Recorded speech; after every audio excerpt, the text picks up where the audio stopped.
Assalamualaikum warahmatullahi wabarakatuh. Sahabat fillah yang dirahmati oleh Allah Subhanahu wa taala, selamat pagi, salam berjumpa kembali dengan saya Asimun Mas'ud.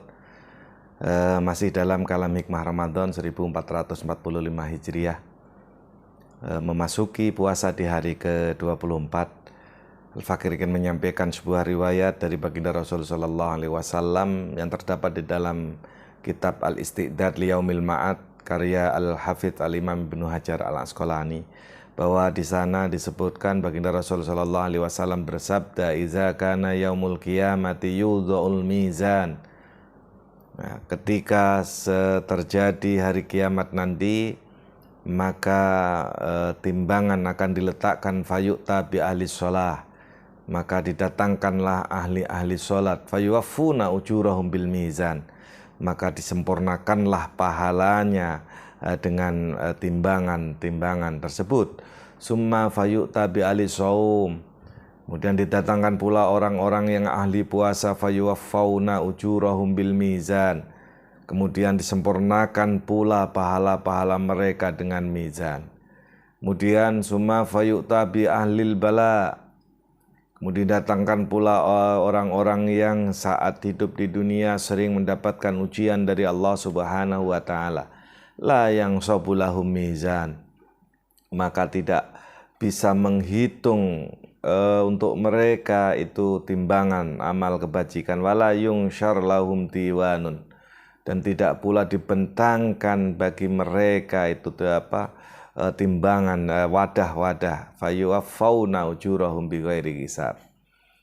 Artinya ketika didatangkan orang ahli sholat, maka di sana mizan timbangan amal kebajikan itu bisa menimbang pahala orang ahli sholat. Begitu juga ahli puasa, timbangan akan mampu menyempurnakan pahalanya orang-orang yang berpuasa. Akan tetapi ketika yang datang ini adalah orang-orang yang bersabar saat di dunia, di hidupnya di dunia banyak ujian-ujian dari Allah, la yang sabulahu mizan, tidak memperhitungkan itu.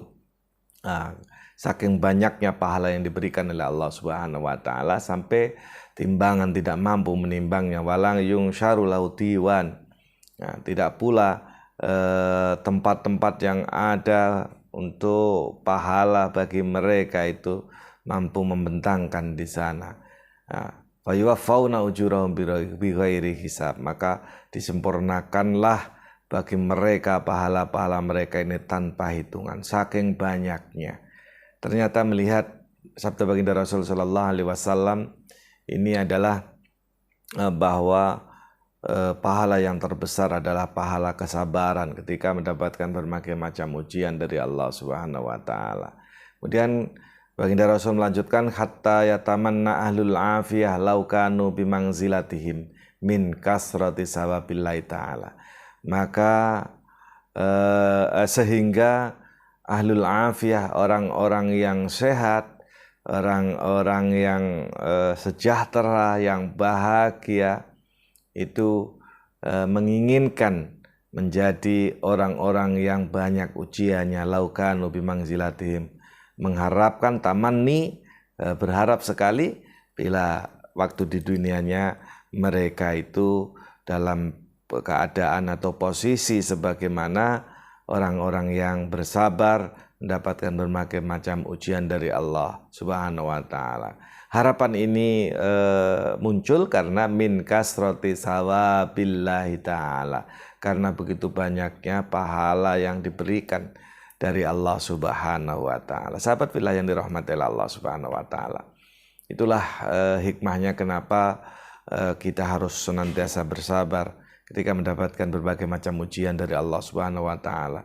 Karena pahala terbanyak bukan karena sholat kita, bukan karena puasa kita, bukan karena hal-hal lain, tetapi pahala terbanyak yang tanpa batasan hitungan adalah kesabaran kita dalam menghadapi ujian dari Allah Subhanahu wa ta'ala. Inilah yang dapat Al-Fakir sampaikan, mudah-mudahan bermanfaat. Kebenaran datangnya dari Allah Subhanahu wa ta'ala, dan kesalahan dari saya pribadi mohon kiranya dimaafkan. Hadanallahu wa iyyakum ajma'in, wallahul muwaffiq ila aqwamit thoriq. Wal afu minkum. Wassalamualaikum warahmatullahi wabarakatuh.